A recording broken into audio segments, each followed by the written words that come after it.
Hello and welcome to Pluribus Unum's Fireside Chats. Not as good as FTR's, but hey, it's something. Now, this episode's actually going to be, I don't know if you'll notice, but just for clarification, this episode is going to be kind of haphazardly thrown together because I'm going to be going on vacation for a little bit. It won't affect the video upload schedule, I don't think. Hopefully it won't. So basically, I'm just trying to get all this stuff in order so that the schedule doesn't get broken.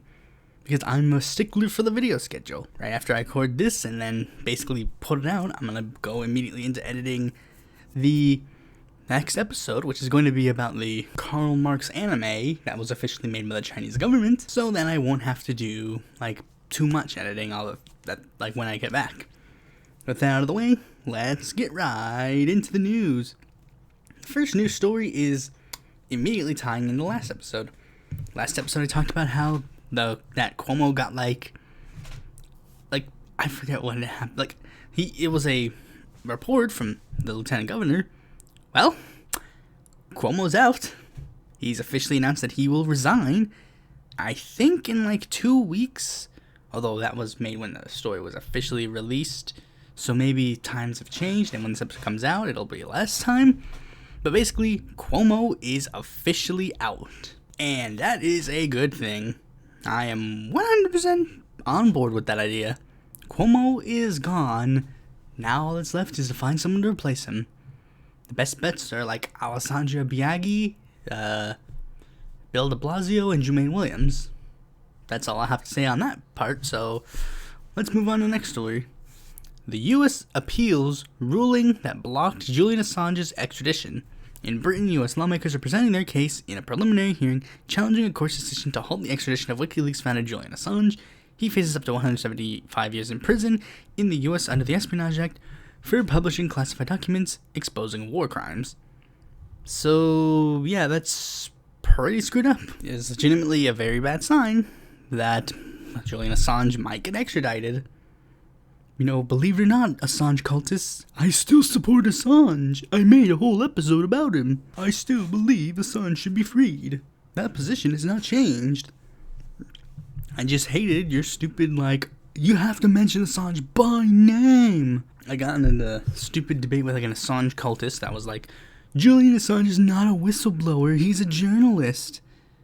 And they were and then I pointed out the fact that he's literally classified as a whistleblower, even more so, literally, because the reason why he's being tried right now is because wasn't he the whole reason why he's on trial right now is because they're accusing him of aiding the people who would get that information. They accused him of aiding Chelsea Manning, and pressuring Chelsea to release the information. I.e., that would technically make him a whistleblower if he's involved in the leaking of the information. It's semantics, 100%, but it doesn't matter because I don't think either way he should be sent to jail. The information that he released is very good, and I think all that should be out in the open. Okay, now moving on to the next story is something somewhat electoral. Now, basically, let me set the scene for all the people who might not get the full picture. After Kamala Harris decided to be the VP candidate, she was when she left, she had to give up her Senate seat, and they appointed somebody by the name of Alex Padilla to the seat, who was, at the point that he was appointed they didn't know what he was. They didn't know if he was going to be a candidate of the left or right, because he was, essentially everything. He was a technocrat. Openly stated he was a technocrat, basically meaning he, just sees where the wind blows and then goes in that direction. Well, you see, he was appointed, and he's going to be up for re-election in 2022 to serve out a full term. And as soon as he announced that he was running for this full term, basically all of the California delegation decided they were going to endorse him. With the exception of one. Ro Khanna, the first incumbent Justice Democrat, decided that he was not going to endorse Alex Padilla, and basically kept it an open secret that he was considering a primary bid to run against him. Now, this is nothing new for Ro. Ro has run against two incumbents previously, Mike Honda, which is the one that he beat, and all the way back in 2004, he challenged an incumbent Democrat by the name of Tom Lantos because Lantos voted in favor of the Iraq War, and Roe was running in a fiercely anti-war candidacy. And there was potential that this situation would be the same thing. Basically, he was like, I'll give Alex Padilla a chance. Let's see what he's in favor of. And as it turns out, Alex Padilla has been at the very least saying that he's in favor of certain things. Like, he's like saying he's in favor of the Green New Deal, favor of Medicare for all, blah, blah, blah. You know, as the California senators are supposed to do. Like, they're supposed to come up as, like, super incredibly lefty. So, Roe has officially decided to back off of his candidacy and endorse Padilla. Now, some people say, oh man, I wanted Roe to run against him. And I wanted Roe to run against him too. But I do kind of understand why Roe would probably not be too keen on doing that. For many reasons. One, it's a very close Senate. It's 50-50. So I would understand why Roe might be hesitant to initiate a run in that sort of sphere. Like, if the Democrats had a super majority, he might be okay with, like, doing something like that. But in this situation, he might not be so keen, especially considering that would mean that he would have to give up his House seat in order to do it. If he wasn't guaranteed to win, then there would be no reason to.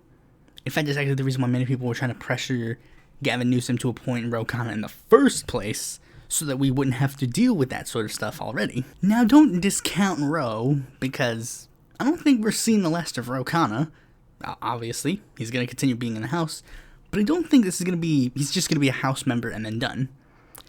Because in 2018, he did something interesting. He endorsed Kevin De Leon's bid for against Dianne Feinstein. So that means Roe is at the very least open to the idea of primarying Dianne Feinstein and not Alex Padilla. Now, does that necessarily mean that I won't endorse anybody to run against Alex Padilla? No, I think someone should, because I don't necessarily buy Alex Padilla, especially considering there's this huge controversy where he basically voted down. Well, I mean, he didn't vote down, but he, abstained from a vote to push for single payer in California. So, I mean, I'm not entirely buying what he's selling. I would propose someone like Allison Hardson or maybe David Hildebrand. I don't know. It doesn't matter, really. They're not going to win anyway, so might as well try. So, the next story is coming from Canada. It turns out Justin Trudeau is actually planning a snap election.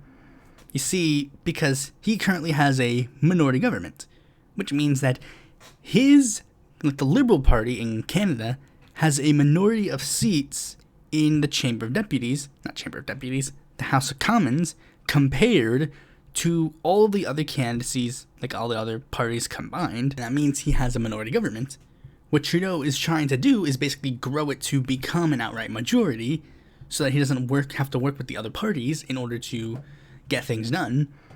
And he's basically trying to use COVID-19 as his crux. I've been doing COVID-19 great and amazing.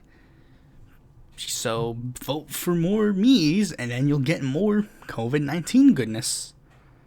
Now, I don't know if he's going to do it. He might. And if he is, then I'm going to have to be open and say this. There are really only 3 members of the Canadian Parliament that I actually like. Jagmeet Singh, Paul Manley, and Elizabeth May. Everyone else stinks, but they don't stink. I mean, the NDP does great, and Bloc Québécois, they're probably alright, but, I can't endorse every single one of them, so NDP try and win. I hope they at the very least grow and not shrink. Okay, so the next story is sort of 2 combined into one, and it's basically all of the stuff revolving around the infrastructure plan. Okay, so the infrastructure bill, the $1 trillion infrastructure bill that was supposed to be bipartisan, passed in the Senate. And it passed 69, nice, to 30. A couple of Senate Republicans voted in favor of it, including Roy Blunt, Richard Burr, Tom Tillis, Bill Cassidy, Suzanne Collins, Kevin Cramer. Most of the people who have voted for it are I think, either the moderates, not necessarily the real moderates, but the quote-unquote moderate Republicans, but basically that's why, like, they voted for that, and it's gonna get passed. And the House is where things are gonna get interesting, because there appears to be a battle in the House of Representatives to see how things will pan out. As I've stated previously, the progressive members of the Congress, the Squad, Roe, Monter Jones, those guys have stated openly that unless that $3.5 trillion, reconciliation bill, until that passes, they will not be voting on the infrastructure plan or, if push comes to shove, they will vote against it unless that $3.5 trillion plan comes in as well. Now, the House moderates are also trying to do that same thing. They are saying that they will not pass the budget unless the infrastructure plan comes first. And apparently, there is a sort of battle in order to do this. Like, oh, we need to do this first, or we need to do this first. Because a lot of the moderates have openly stated that even if the infrastructure, they just won't vote for the $3.5 trillion plan.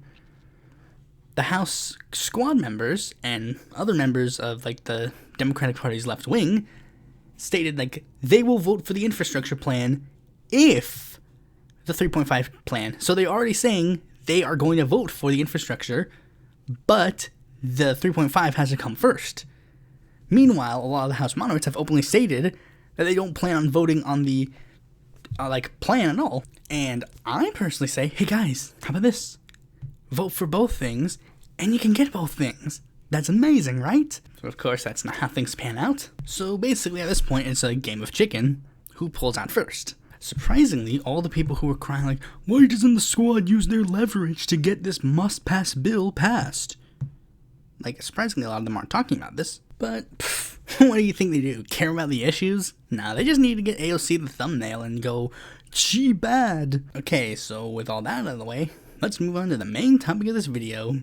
Now, this election, I didn't plan on talking about this election, but I decided to talk about it anyways. And you might say, well, does this mean something very good? No, not really, no. I really just want to talk about this election just because I want to.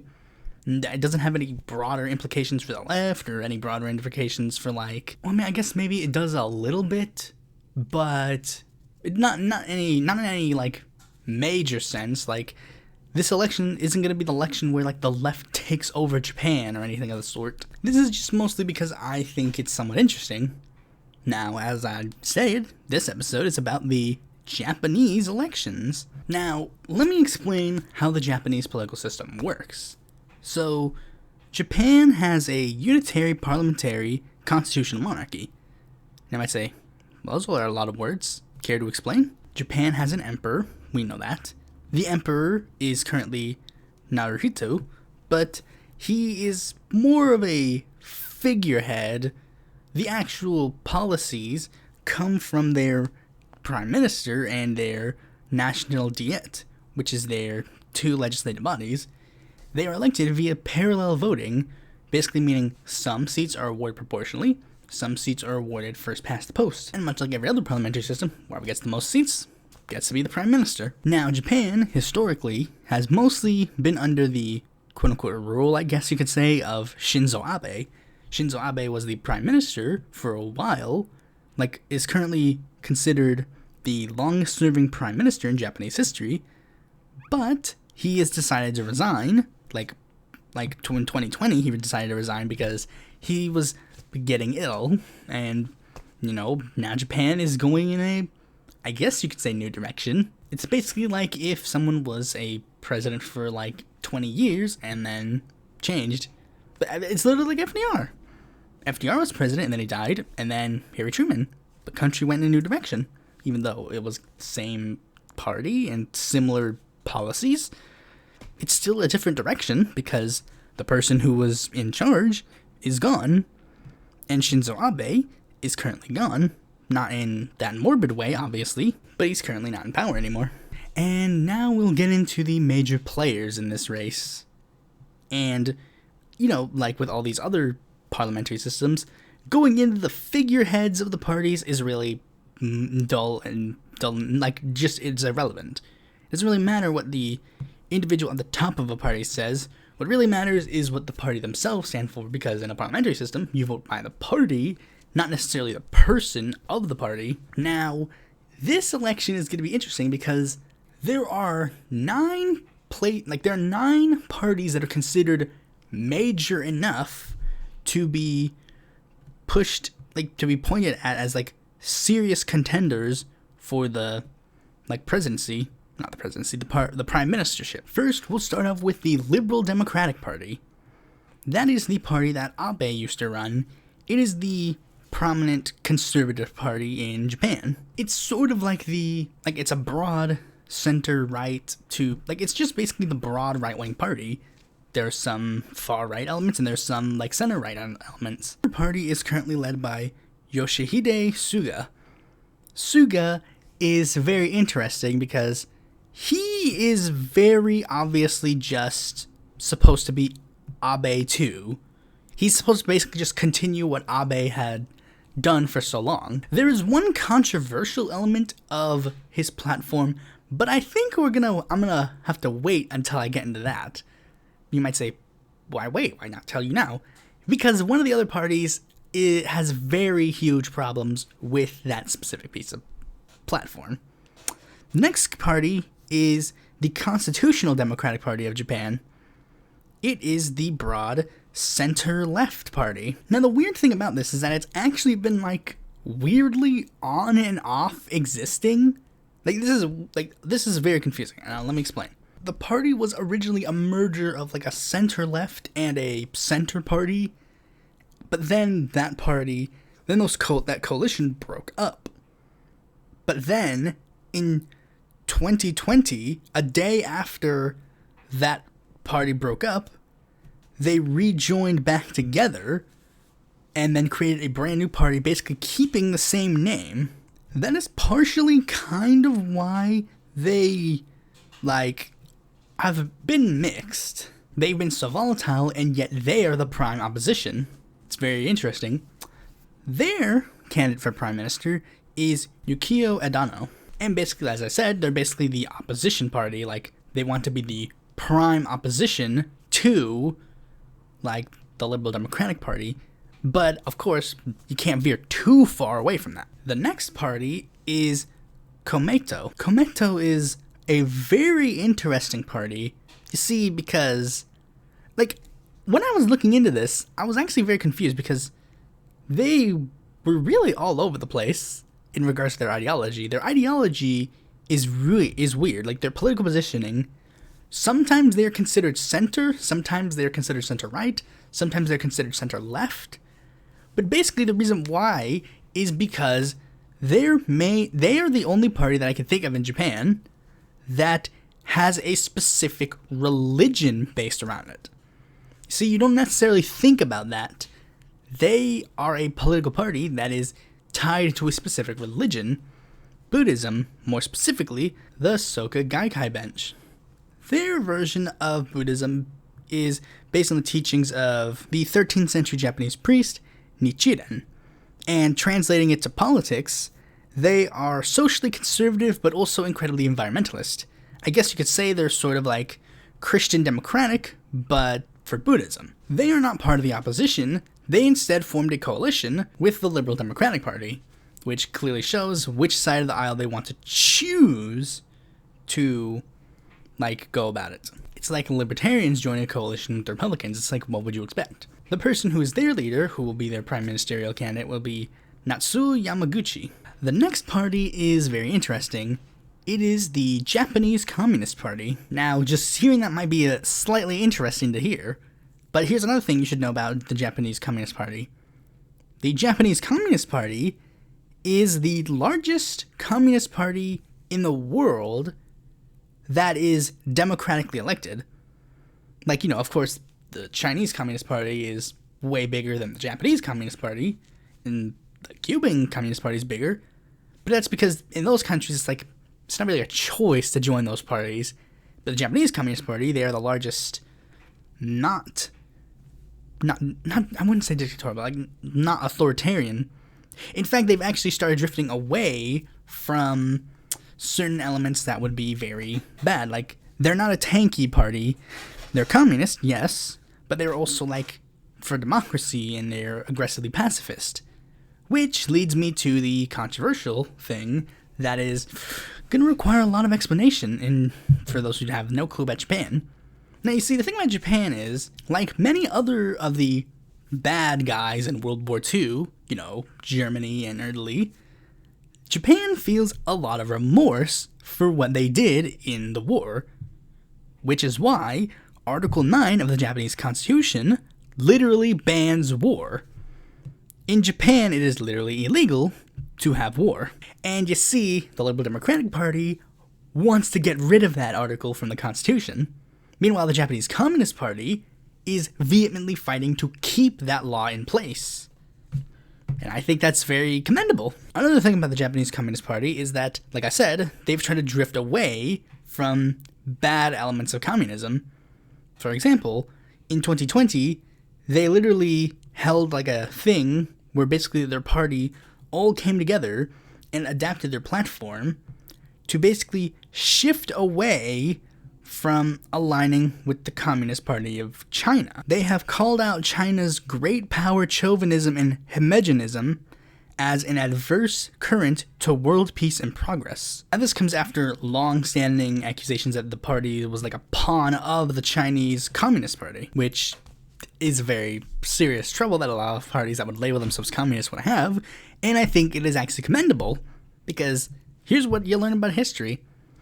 When a communist party of a nation openly decides to go against like what the big communist nation says, it shows they're in the right. They are of their own beliefs, and they understand what they should do for their own country. I like that. Their prime ministerial candidate is Kazo Shi. Now, the next party is Nippon Inshin no Kai, also known as the Japanese Innovation Party. Now, you see, the reason why I say that is because even apparently on English versions of their site, it's still Nippon Inshin no Kai, so I think it's probably best if I go with that name. This party is kind of like the conservative opposition. Basically, like, if you don't want to vote for the mainstream conservatives, you vote for these guys. They are like a right-wing populist, I think apparently even neoliberal party, which is weird. And it's weird because apparently one of their platform planks is free education, but also like limited government. So it's like, huh? It doesn't matter really anyways. Okay, so they actually have two presidents that are like you know how parliamentary systems work. Sometimes one party has like two leaders, and it's like, what happens if that party wins? Who gets to be the prime minister? From what it appears to be, here are the two leaders. Horanosuke Katayama, who used to be part of the Liberal Democratic Party, but left and joined Nippon Inshin no Kai. And their other leader is Ichiro Matsui. And from the way things are like showing, it appears that Ichiro Matsui will sort of be like the one that they want to be the prime minister, should they actually win enough seats to get it, which unfortunately, they're probably not going to. Well, I mean, not unfortunately for me, or fortunately, well, unfortunately for them. Me, not so much. Doesn't really matter to me either way. I don't live in Japan, so I'm not governed by their policies. The next party is the Democratic Party for the People. It is another center-right opposition party. They're considered reformist centrist and also have like liberal conservative leanings. They were one of those parties that kept turning on and off the Constitutional Democratic Party, basically the thing that was keeping them from being full-on left. Their leader is Yuichiro Tamaki, who is, again, mostly just like opposition right. Like, oh, I will, like, vote for me if you want to, like, if you're not like in the mainstream right wing, but are more of the anti-establishment right wing. The next party is the Social Democratic Party of Japan.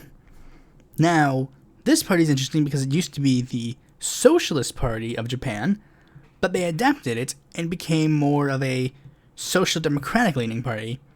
Basically, they have similar, like, viewpoints, and they're sort of like just a softer and less hardcore, I guess you could say. Because I guess, like, earlier on in the Japanese Communist Party's career, they were a lot more, like, hardcore, and these guys were more of the softer wing.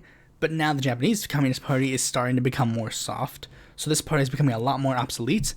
This party doesn't even have that many members. It only has 2 members, whereas the Japanese Communist Party does a lot better, actually. Their current leader is Mizuho Fukushima. And I guess similarly to how those other, like, right-wing parties are of the more, like, if you don't want to vote for the mainstream, like, right-wing, you can vote for us. The Social Democratic Party is mostly of that line. If you don't want to vote for the mainstream left-wing party, which would be the Constitutional Democratic Party, or you don't want to vote for, like, a Communist Party because you're, like, not that hardcore, you can vote for us instead. Now, this next party is going to be really, really weird, and it's going to make absolutely no sense to anybody who doesn't live in Japan. Okay, so the next party is the Party to Protect the People from NHK, also known as the NHK Party. It is a populist and single-issue party whose slogan is to destroy NHK. Now, what the heck is NHK? Well, NHK is the Nippon Hoso Kyokai, also called the Japanese Broadcasting Corporation. It is Japanese public broadcaster, and what happens is you have to pay a license fee to get the shows, like get the TV channels. And basically, you're required to have a license if you have a TV. So basically, his whole party is like, it's not even that he necessarily thinks that you shouldn't pay the fee. Apparently, he seems to have the guy who created the party, Takashi Tachibana, basically created it as a sort of way to fight back against the Japanese government, like, major broadcasting network. He's also self-admitted to have bipolar disorder and schizophrenia. He doesn't necessarily seem to have a problem with the broadcasting itself, not necessarily, but he says that some of the people who collect the fees are tied to Yakuza, the Japanese mafia, who he has a problem with, obviously. You'd have a problem with the mafia in America. He will, of course, be their prime ministerial candidate, but it's very unlikely he's going to get that far. Now, the last party that I will mention is the most strange. Like, it's kind of weird, especially considering you might say you would understand, like, you might be confused at this specific party. The last party is Reiwa Shinsengumi. It is a left-wing populist and progressive political party that was founded in April 2019. And it was founded because of one of the many splits and rejoinings of, like, of the Constitutional Democratic Party. There was another party, the Liberal Party, which was the mainstream left-wing party that joined up with the Democratic Party for the People that created the original Constitutional Democratic Party. And when that happened, one person decided that he had enough and didn't want to go through with it. That person being Taro Yamamoto. He was a member of the House of Councilors, the upper legislative body, and basically he has tried to push for he's trying to push for another, like, left-wing populist party to compete with, like, the Communist Party, the Social Democratic Party, and the other guys. It's an anti-austerity, anti-establishment, anti-capitalist, and anti-nuclear power party, and advocates for animal welfare, disability rights, and economic interventionism. And the party has tried to make a steady climb. Like, originally, people wouldn't really bat an eye. Yamamoto ran for the Tokyo gubernatorial elections, and he did amazingly well, coming in a close third to the candidate that was originally primarily endorsed by the left wing of Japan in the Tokyo gubernatorial race.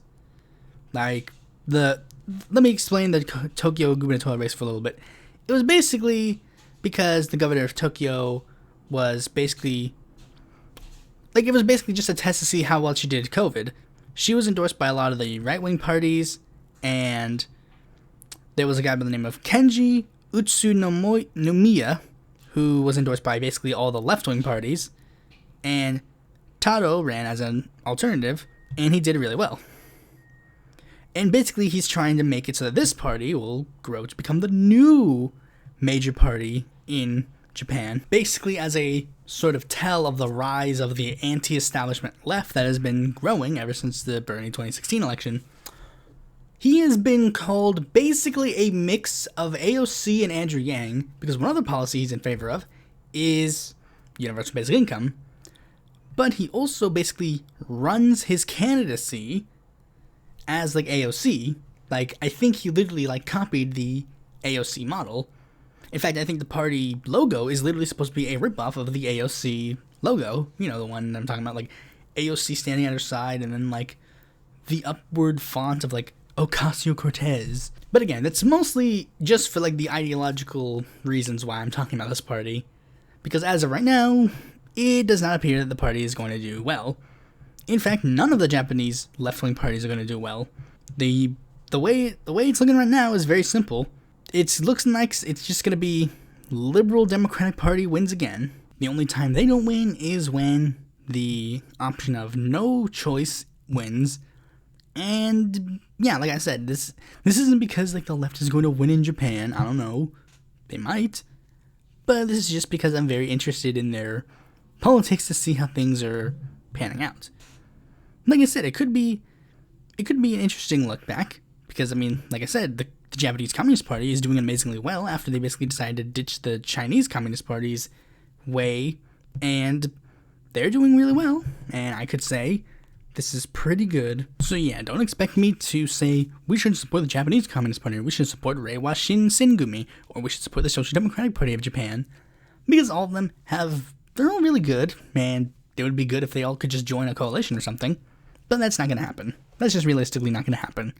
Even though they all agree, or even the Constitution Democratic Party, maybe they're pretty good. Maybe I'll just take a political quiz and then just say, okay, I'll support this party, whatever.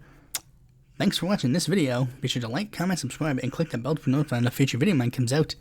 And if you're interested in more content from me, you can go to my website, follow me on Twitter, join my Discord, check out my articles on the Independent Political Report, or consider supporting me on Patreon.